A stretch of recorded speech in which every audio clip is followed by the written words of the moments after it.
लोग पढ़ते हैं एक नया चैप्टर, क्लास 10 का एक नया चैप्टर है, इसका नाम है अरिथमेटिक प्रोग्रेशन, जिसको शॉर्ट फॉर्म में क्या बोलते हैं हम लोग, एपी, ठीक, अरिथमेटिक प्रोग्रेशन।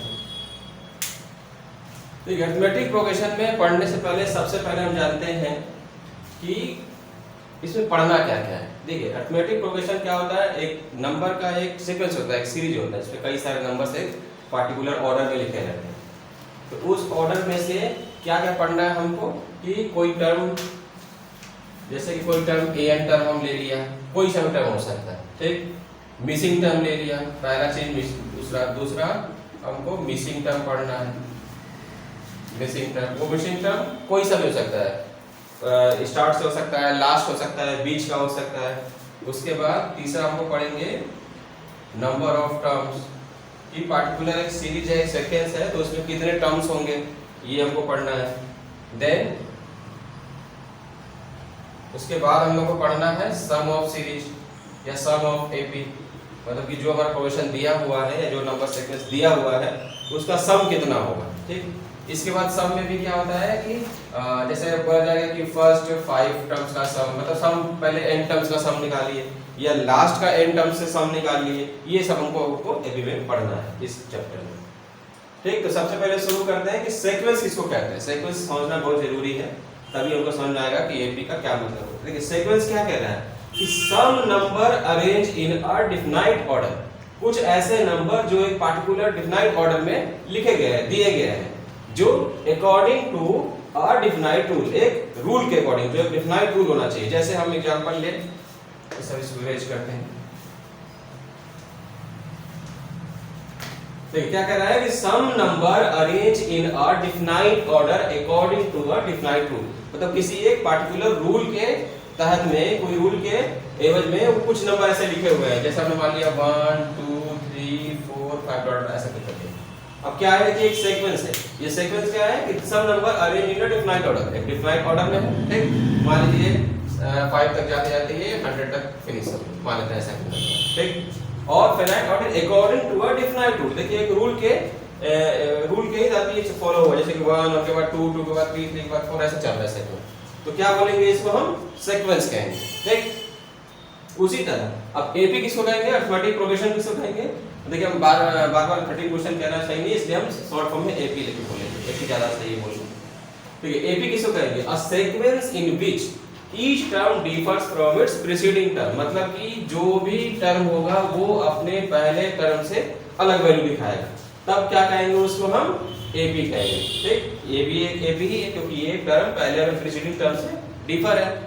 और a sequence in which each term differs from its preceding term by a constant, मतलब कि एक नंबर एक कांस्टेंट के थ्रू वो डिफर होना चाहिए, अलग होना चाहिए। जैसे कि इसी किससे अलग है, 1 से अलग है, ये भी 1 से अलग है, ये भी 1 से अलग है, ये भी 1 से अलग है, इसलिए क्या है ये एपी सीरीज है, ठीक। और किसी भी सीक्वेंस को अगर एपी में हमको देखना है तो उसका सबसे जो पहला रूल होता है, सबसे पहला रूल होता है कि उन दोनों का सीक्वेंस का कॉमन डिफरेंस, जिसको हम लोग क्या बोलते हैं, कॉमन डिफरेंस।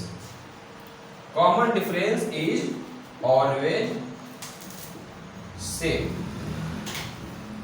कोई भी दो सीक्वेंस, कोई भी दो नंबर्स ले लीजिए किसी भी सीक्वेंस का, अगर उन दोनों के बीच का जो डिफरेंस है अगर वो सेम है तभी वो सीक्वेंस हमारा सीरीज एपी में कहलाएगा, सीक्वेंस नहीं तो नहीं कहलाएगा। जैसे देखिए इसमें इसको हम पहला टर्म बोलेंगे, जैसे मान लिया हमने A1 ले लिया, इसको A2 ले लिया, इसको A3 ले लिया, इसको A4 ले लिया, इसको A5 ले लिया और डॉट ऐसे चलिए, ठीक। तो अगर ये एपी में है तो इसके लिए सबसे पहली और सबसे आखिरी कंडीशन यही होती है कि इनका कॉमन डिफरेंस क्या है, सेम होना चाहिए। कॉमन डिफरेंस क्या होता है कि नेक्स्ट टर्म में से पहले टर्म का माइनस करना, डिफरेंस लेना। जैसे हमने लिया A2 माइनस A1, ये बराबर होना चाहिए अपने नेक्स्ट वाले, इसी फॉलो करो, जैसे A3 माइनस A2 ये बराबर होना चाहिए अपने नेक्स्ट वाले के, मतलब कि A4 माइनस A3, ऐसे ही डॉट चलता रहेगा। अगर ये पूरा फॉलो कर रहा है तभी ये हमारा सीक्वेंस किसमें कहलाएगा, अरिथमेटिक प्रोग्रेशन कहलाएगा, एपी कहलाएगा। देखिए इसमें से 2 minus 1 is equal to 4 minus 3 is equal to 5 minus 4, सब में कॉमन डिफरेंस कितना आ रहा है, 1 इक्वल टू 1 इक्वल टू 1, इसलिए क्या कहेंगे ये सीक्वेंस किसमें है, एपी में, ठीक। अगर ये रूल फॉलो नहीं कर रहा है, कॉमन डिफरेंस सेम नहीं आ रहा, इवन अगर साइन का भी फर्क है तब भी ये सीक्वेंस एपी में नहीं कहलाएगा। एपी में कराने के लिए सिर्फ एक ही कंडीशन होनी चाहिए कि इसका जो कॉमन डिफरेंस है वो सेम होना चाहिए, मतलब कि जितने भी स्टेज है, जितने भी टर्म्स है, सब अपने प्रीसीडिंग वैल्यू को सेम फॉलो करेंगे, तभी एपी में कहलाएगा। चलिए नेक्स्ट टॉपिक पढ़ते हैं, जनरल टर्म ऑफ एपी, मतलब किसी एपी का जो जनरल टर्म होगा या पार्टिकुलर कोई भी टर्म होगा वो क्या होगा। इसका हम लोग डिफाइन करते हैं, इसको लिखते हैं ए एन, मतलब ए एन कोई सा भी टर्म हो सकता है। ए एन इक्वल टू क्या होता है, a plus n minus one into D.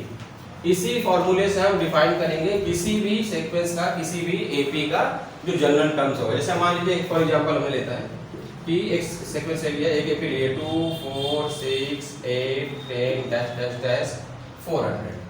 मान लीजिए ये हमने एक सीक्वेंस ले लिया, एक एपी ले लिया। अब हम पूछेंगे कि देखिए इसमें ये फर्स्ट टर्म, ये second term, third, fourth, fifth up to n term तक है। तो सबसे देखिए इसी में हम आपको बताते हैं कि तीनों फॉरवर्ड क्वेश्चन हमारे आ जाएंगे। सबसे अगर पहले पूछे हम कि इसमें कितने टर्म्स हैं, इसमें टोटल कितने टर्म्स हैं, ये भी हम निकाल सकते हैं। या हम पूछे कि आप बताइए कि इस सीरीज में 10वां टर्म्स कौन सा होगा, 10वां टर्म्स की वैल्यू कितनी होगी, 10th टर्म की वैल्यू कितनी होगी। तो हमको इस टर्म से, जनरल टर्म से फॉर्मूला निकालेंगे। जैसे a10 कह रहा है, मतलब कि a10 लिख लेंगे, n इक्वल टू 10 लेंगे। a हमारा क्या है, पहला टर्म, यहाँ नहीं लेंगे यहाँ पे 2 प्लस n माइनस 1, n कितना है 10 है, तो 10 माइनस 1 9। अब हमको d निकालना है, तो जाहिर सी बात है d क्या बताता है, कॉमन डिफरेंस, अपने प्रीसीडिंग वैल्यू का डिफरेंस निकालना है। तो 4 माइनस 2 करेंगे, तो 4 माइनस 2 कितना होता है 2, तो यहाँ रख देंगे मल्टीप्लाई 2। देखिए an equal to a plus n minus 1 हमारा 9 आ गया और d की वैल्यू 2 आ गई। इसी को सॉल्व करना है, तो a10 इक्वल टू कितना हो जाएगा 2 और 9 टू जा 18, 18 हो टू 20। तो 10वीं वैल्यू, तो a10 की वैल्यू कितनी आ जाएगी, यहाँ से 10 आ जाएगा। उसी तरह आप कोई सा भी टर्म निकाल सकते हैं। जैसे आपसे पूछा जाए कि आप शुरू से, मतलब स्टार्ट से आप 20 टर्म निकालिए, तो हम स्टार्ट से निकाल लेते हैं। उसी तरह पूछेगा कि लास्ट से 5वां टर्म निकालिए, तो पहले अगर ये क्वेश्चन पूछ दिया कि लास्ट से आपको 5वां टर्म निकालिए, तो सबसे पहले आपको ये देखना होगा कि इसमें नंबर्स कितने हैं, तब हम निकाल पाएंगे। फॉर एग्जांपल जैसे हमको इसमें नंबर पूछा जाए कितने टोटल सब नंबर है, तो जाहिर सी बात है कि देखिए ये 400 है, ये मतलब ये सबसे लास्ट टर्म है, ठीक। तो मान लेते हैं कि जनरल टर्म की वैल्यू यही है, तो हम यहाँ लेते हैं an equal to a plus n minus 1 into d. अब an की वैल्यू हम कितना लेंगे 400, क्योंकि ये मान लेते हैं कि लास्ट है, तो ये मान लेते हैं 400। तो बस हमको ये देख करना है कि ये कौन सा n की वैल्यू पे ये 400 आएगा। तो a हमारा वही है 2 प्लस n हमको निकालना है इसमें, और d की वैल्यू ऑब्वियसली 2 आ रही है। देखिए ये हो गया 400, 2 को पहले इधर ले जाएंगे तो माइनस 2, 400 में से 2 गया तो 398, और ये जो 2 है ये यहाँ आके डिवाइड हो जाएगा, ये हो जाएगा n माइनस 1। अब इसको इसे डिवाइड करेंगे तो ये कितनी बार हो जाएगा, यहाँ जाएगा 1, ये 9 और ये 9 इक्वल टू n माइनस 1, और n को इधर लेके आएंगे तो 199 प्लस 1 इक्वल टू n, और n कितना हो जाएगा 200। तो अब जो इस पूरे सीक्वेंस में कितने टर्म है, तो हमको पता चल गया 200 है, और जो 200 वाला टर्म है उसकी वैल्यू कितनी है 400। अब n निकल गया हमको। अब ये मालूम है कि हमको इसमें टोटल कितने टर्म है 200।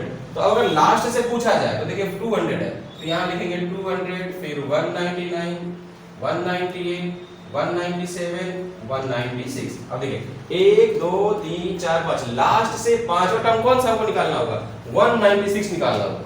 बस यहाँ पे, अब यहाँ पे लिख देंगे 196 इक्वल टू a प्लस, अब n की वैल्यू कितनी लेंगे 196, तो हम यहाँ लिखेंगे 196 माइनस 1, और d की वैल्यू ऑब्वियसली 2। ठीक है, तो इसको सॉल्व करेंगे तो देखिए a की वैल्यू कितनी आ रही है 2, तो यहाँ रखेंगे 2 प्लस 196 माइनस 1 195 मल्टीप्लाई 2। इसको सॉल्व करेंगे तो 2 प्लस 5 टू जा 10, कैरी 1, 9 टू जा 18, कैरी 1 9, 2 1 जा 2 और 3, और ये आ जाएगा 392। तो लास्ट से जो हमारा 5वां टर्म था 1 2 3 4 5, लास्ट से जो 5वां टर्म था उसकी वैल्यू कितनी आ जाएगी 392। अब आप किसी भी तरीके से निकाल सकते हैं, आपको बीच का टर्म पूछा जाए, या स्टार्टिंग से पूछा जाए, या लास्ट से पूछा जाए, या कोई भी मिसिंग टर्म पूछा जाए, आप किसी भी तरीके से इस फार्मूले से जो जनरल टर्म है उससे निकाल सकते हैं। मैं फिर भी रिवाइज कर दे रहा हूँ। मान लीजिए कि ये एक सीक्वेंस है, एपी दिया हुआ है।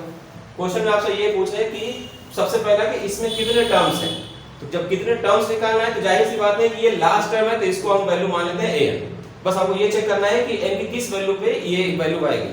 तो an equal to a plus n minus 1 into d, an की जगह रखेंगे 400, a हमारा ऑब्वियसली 2 है फर्स्ट टर्म है, n हमको निकालना है किस वैल्यू n की किस वैल्यू पे ये 400 आएगा, और d की वैल्यू है कॉमन डिफरेंस 2 है। कॉमन डिफरेंस यहाँ फिर से बता दे रहे हैं, d क्या होता है a2 माइनस a1 या a3 माइनस a2, ये सब आपस में बराबर ही होंगे, तो d आप किसी भी टर्म से निकाल सकते हैं।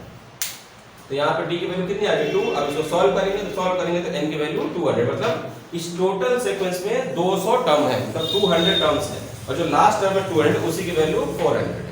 अब आपसे पूछा जाए कि लास्ट से पांचवा टर्म बताइए, तो लास्ट से पांचवा टर्म कितना होगा 196, तो 196 का टर्म कितना होगा यहाँ निकाल लेंगे, a 196 कितना होगा a plus n minus 1 into d. अब इसको सॉल्व करेंगे तो हमारा आ जाएगा कि लास्ट से जो पांचवा टर्म है उसकी वैल्यू 392 होगी। या स्टार्ट से पूछा जाएगा तो स्टार्ट से तो आप सिंपल निकाल सकते हैं जो भी वैल्यू पूछा। चलिए आगे बढ़ते हैं। ठीक है, देखिए नेक्स्ट टॉपिक है अर्थमेटिक मीन। ठीक, बहुत छोटा टॉपिक, इसमें कुछ करना नहीं आपको। अर्थमेटिक मीन का मतलब होता है कि कोई भी दो नंबर दिया हुआ है, जैसे मान लो एक नंबर हमारा x है और दूसरा नंबर y है, या a है या b है, कोई भी दो नंबर मान सकते हैं, वेरिएबल है या कांस्टेंट, उससे कोई मतलब नहीं, जो भी क्वेश्चन दिया रहेगा उसके अकॉर्डिंग। अर्थमेटिक मीन का मतलब होता है कि अगर कोई दो नंबर गिवन है तो उन दोनों नंबरों का मीन क्या होगा, वो सिंपल होता है, दोनों का सम करना है और 2 से डिवाइड करना, यही होता है arithmetic mean. Arithmetic mean equal to sum of two number divide by 2, मतलब हाफ होता है उन दोनों का सम का, या अगर ए भी लेंगे तो a प्लस b बाई 2, बस यही होता है। इसको ध्यान में रख लीजिए, इस तरीके से आप अर्थमेटिक मीन किसी भी दो नंबरों के बीच का निकाल सकते हैं। ठीक है, अब एक नया टॉपिक है इसी चैप्टर में, क्या है sum of n terms of N AP. अब क्या है कि कोई सीरीज मतलब एपी दिया रहेगा, उसका आपको सम पूछा है, मतलब कि उसका टोटल सम कितना होगा। फॉर एग्जांपल जैसे मान लेते हैं कि कोई हमने एग्जांपल लिया 2 4 6 8, दूसरा एग्जांपल ले लेते हैं, एक तो हम ऑलरेडी ले चुके हैं, एक इवन और का ले लेते हैं 3 5 7 9 डॉट डॉट डॉट, और इसको मान लेते हैं हम कि बस छोड़ो जाना सीखा जाना उसका कोई दिक्कत नहीं। मान लेते हैं कि ये हमने एपी लिया। देखिए अब क्या है कि इस पार्टिकुलर सीरीज का जो टोटल सम होगा वो कितना होगा। तो किसी भी सीरीज का सम निकालना होता है तो हम क्या लिखते हैं, उसके लिए फार्मूला हमको दिया हुआ है Sn equal to n by 2 2a plus n minus 1 into d।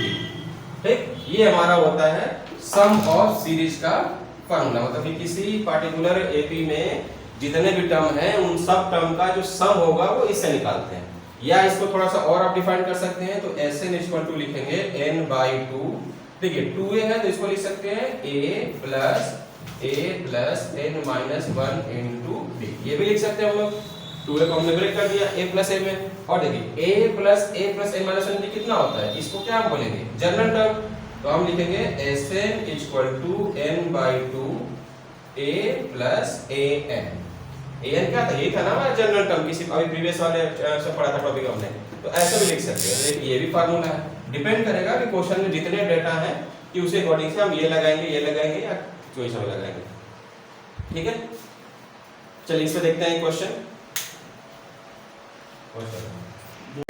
तो क्वेश्चन में क्या पूछ रहा है, how many terms of the AP 3579 that must be added to get the sum of 120। तो इसमें 10 टर्म होने चाहिए जिनको सम करने पे हमको 120 मिल जाएगा।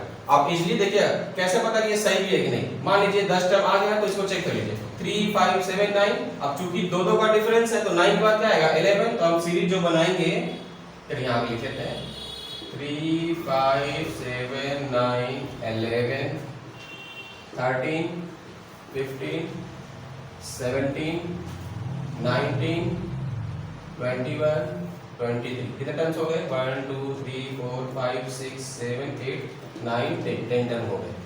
ये हम इरेज कर देते हैं, 10 टर्म हो गए।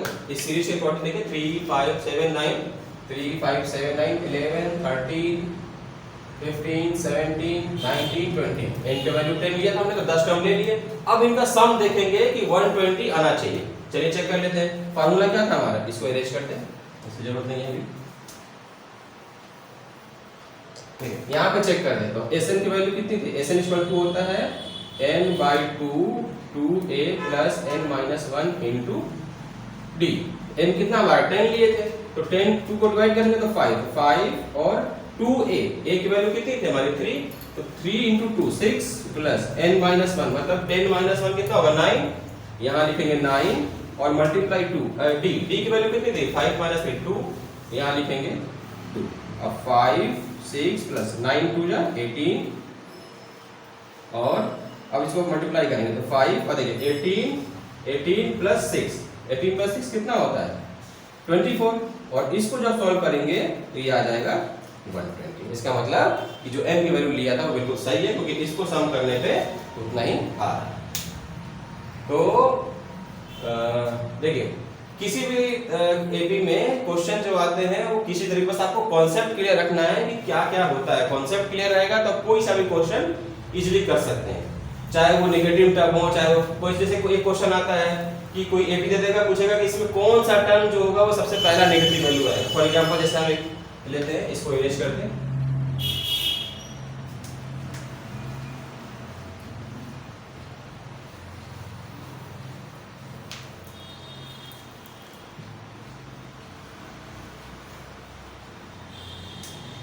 जैसे ठीक है। तो जो भी अर्थमेटिक में जितना था हमने आपको सारा डिस्कस कर लिया है। और अर्थमेटिक प्रोग्रेशन से एपी चैप्टर से रिलेटेड कोई भी टॉपिक, कोई भी फॉर्मूला या कोई भी क्वेश्चन अगर आपको नहीं समझ में आ रहा है या किसी भी तरह का कोई डाउट है तो आप हमको कमेंट कर सकते हैं। उस हम नेक्स्ट वीडियो में उसको हम सॉल्यूशन करके उसका आपको शेयर कर देंगे। Thank you.